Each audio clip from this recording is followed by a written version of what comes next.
Kevin Stefanski should be fired. This here is another fireable offense. We have Browns head coach Kevin Stefanski, who has officially benched starting guard Wyatt Teller for being honest about Shedeur Sanders not receiving reps from the Cleveland Browns. Are you freaking kidding me?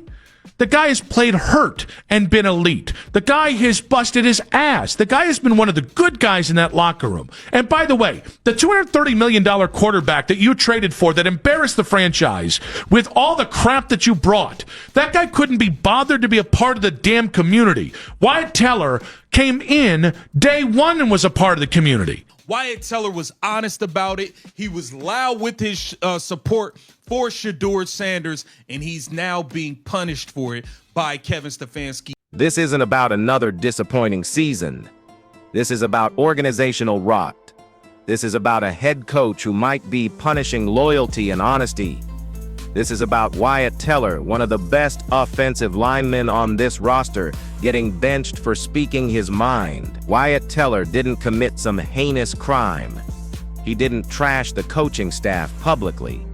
He didn't demand a trade or refuse to play. Wyatt Teller voiced support for rookie quarterback Shedeur Sanders, pointing out that the kid wasn't getting enough reps in practice. That's it. That's the offense. And for showing honesty and leadership, Kevin Stefanski allegedly rotated him in and out of the lineup against the San Francisco 49ers like he was some practice squad experiment.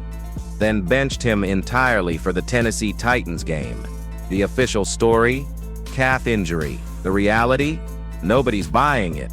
Not the fans, not the media, and certainly not Wyatt Teller's family, who have taken to Twitter to subtly but clearly express their frustration with how this entire situation has been handled. When your wife and mother are cryptically tweeting their displeasure, you know something stinks worse than week-old fish.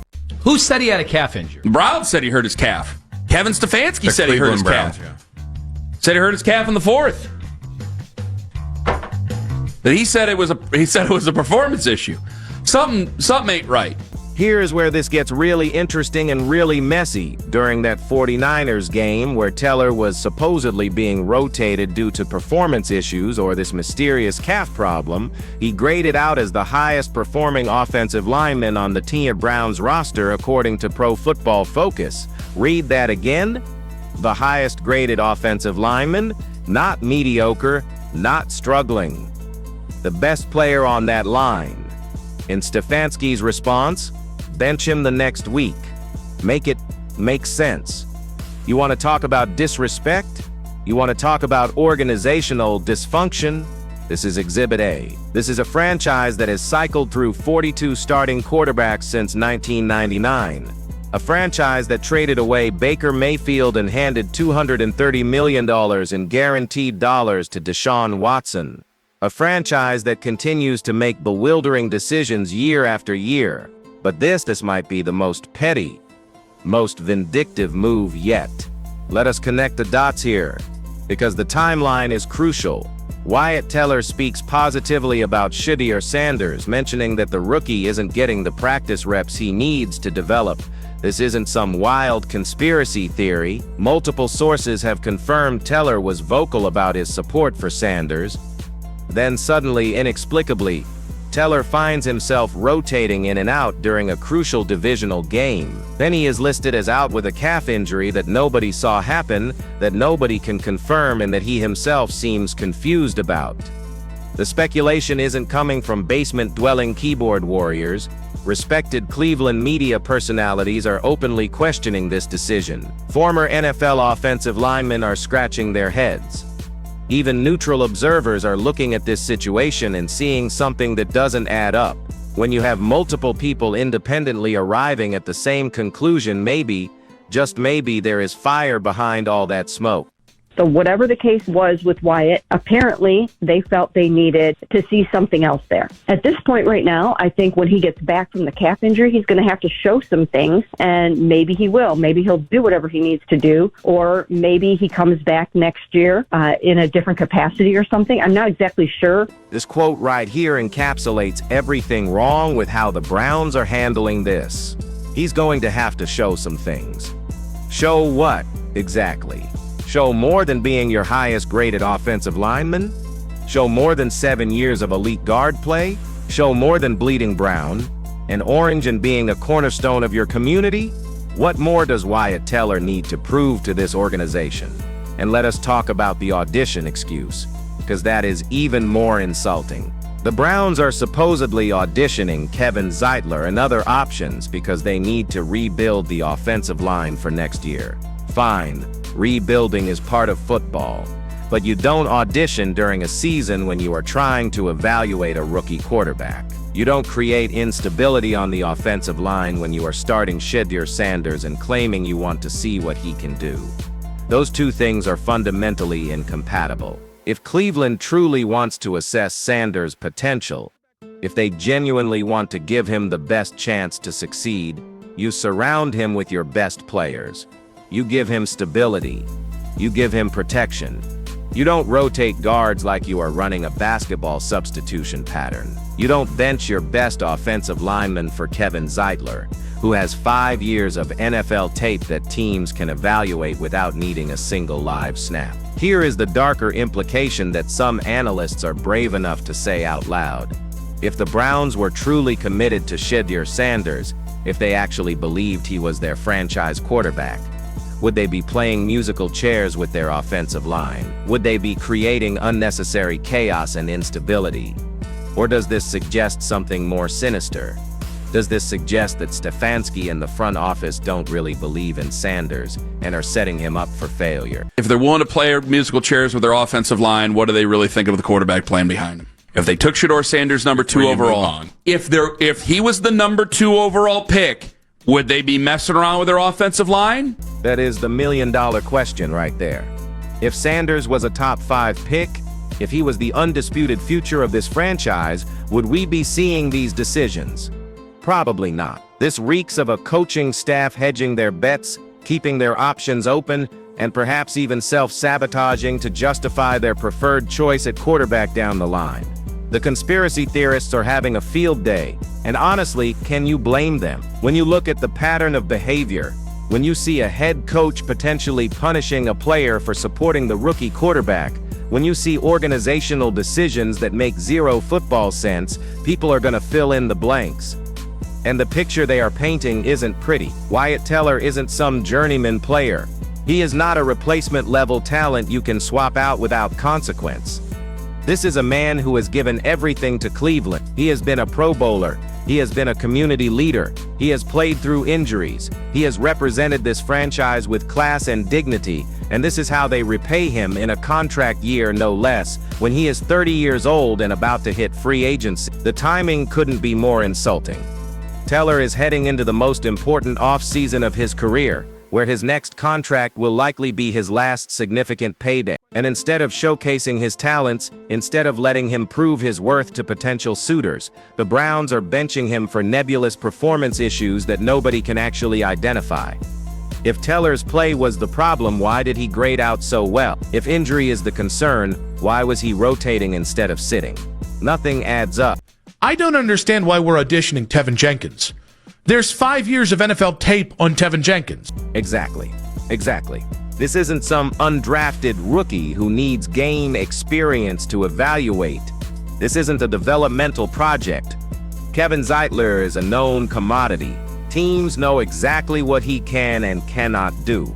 The audition excuse falls apart under the slightest scrutiny, which means there is another reason for this move, and that reason appears to be punitive.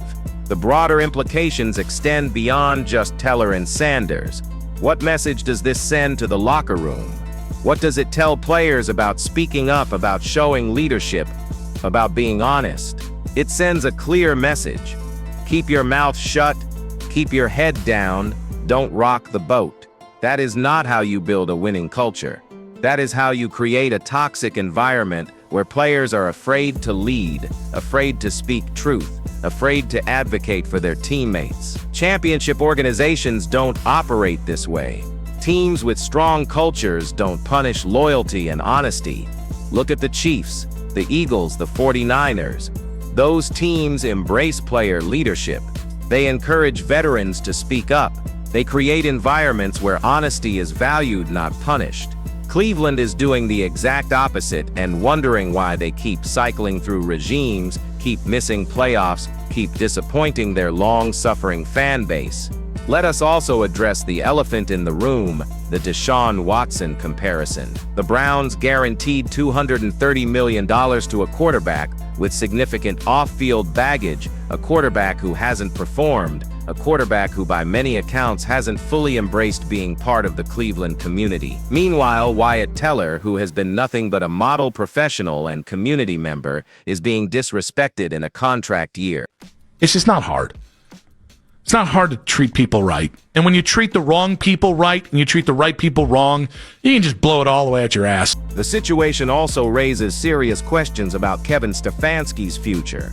He is supposedly a prime head coaching candidate if Cleveland moves on, according to league executives, but prime candidates don't create quarterback controversy. Prime candidates don't bench their best players for speaking honestly. Prime candidates don't preside over dysfunction and organizational chaos. If Stefanski loses this locker room over the Wyatt Teller situation, if players start questioning his leadership and decision-making, his supposedly bright future elsewhere might dim considerably. What happens next? Teller is reportedly out for the Tennessee Titans game with this mysterious calf injury. Does he come back? Does he play again this season? Or has the relationship deteriorated beyond repair? And if Teller does return, what is the atmosphere going to be like? Can he trust the coaching staff? Can he believe anything they say? Those are legitimate questions with real consequences. For Shedeur Sanders, this situation has to be concerning. If the organization is willing to bench players who support him, what does that say about his standing? If they are not giving him proper practice reps, if they are not surrounding him with the best possible protection, if they are creating chaos on the offensive line, how is he supposed to succeed? The kid is being set up to fail, and that is not speculation. That is increasingly obvious reality. The Cleveland Browns have reached a crossroad. They can acknowledge this mistake, make it right with Teller, commit fully to developing Sanders, and try to salvage something from this lost season, or they can double down, stick with this destructive path, and continue the cycle of dysfunction that has defined this franchise for over a decade. Based on their track record, which direction do you think they will choose? Cleveland deserves better. The fans who show up every Sunday despite endless disappointment deserve better. Wyatt Teller deserves better. Shedeur Sanders deserves better. At some point, the organization needs to look in the mirror and ask hard questions about their values, their decision-making, and their future. Because right now, from the outside looking in, this looks like organizational malpractice of the highest order. The Wyatt Teller benching isn't just about one player or one game. It is a symptom of deeper problems. It is evidence of a franchise that still hasn't learned from decades of mistakes. It is proof that despite new regimes and new promises, the Browns remain fundamentally broken. And until they fix their culture, until they start valuing the right things and making decisions based on football logic rather than petty revenge or misguided strategy, they will continue to be the laughingstock of the NFL. It is just not hard. That quote sums it up perfectly. The Browns have this backwards. They have had it backwards for years. And until they figure out how to treat their players with respect, dignity, and basic human decency, they will keep finding new and creative ways to disappoint everyone who believes in them. This is the Cleveland Browns in same old story, different chapter. The faces change, the names change, but the dysfunction remains constant. Wyatt Teller is just the latest casualty in an organization that seems determined to self-destruct no matter who is in charge. The question isn't whether they will learn from this mistake. The question is how much more damage they will do before the season mercifully ends.